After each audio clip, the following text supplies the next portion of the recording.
And welcome back to Hannity's America. Well, we're up to reason number 3 not to vote for Barack Obama for president. His problems with math when it comes to taxes and spending your money.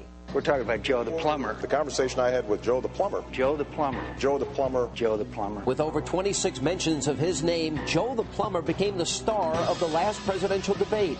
Joe's actually a regular guy who asked Barack Obama the really hard question and ultimately brought the Illinois senators' pie-in-the-sky promises back down to reality. What's your name? My name's Joe Wurzelbach. Good to see you, Joe. I'm getting ready to buy a company that makes about $250,000, $270,000, $80,000 a year. All right. Your new tax plan is going to tax me more, isn't it? I'm a plumber.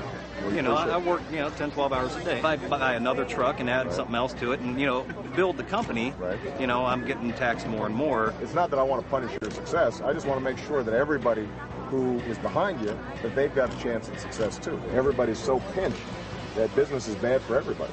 And I think when you spread the wealth around, it's good for everybody. And Barack Obama has more big plans for the country if he becomes president. Now is not the time for small plans. I will cut taxes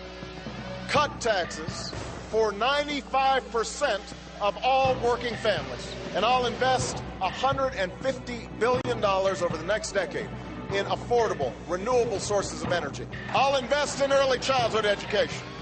I'll recruit an army of new teachers and pay them higher salaries and give them more support. He also wants to spend $65 billion a year on a new health care plan, $15 billion in green energy spending, $85 billion in tax cuts and credit, $25 billion a year in foreign aid, and $18 billion a year on education. The senator's long list of expensive ideas totals nearly $1 trillion in spending. So how is he planning to pay for all of this?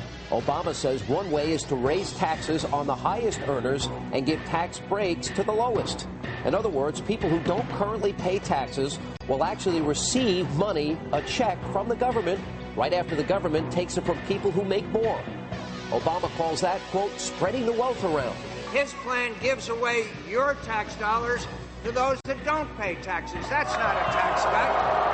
That's welfare. Joe the plumber, well, he doesn't like that idea either. But Obama doesn't see it that way. He believes everyone should have enough money to live the way they want to, even if they can't afford it. So is that how he plans to manage the money for his other bright ideas, robbing Peter to pay Paul?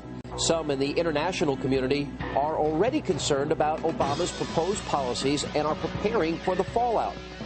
Canadian Prime Minister Stephen Harper and the President of the European Union, Nicolas Sarkozy, recently signed an agreement to start negotiations for a free trade agreement between them.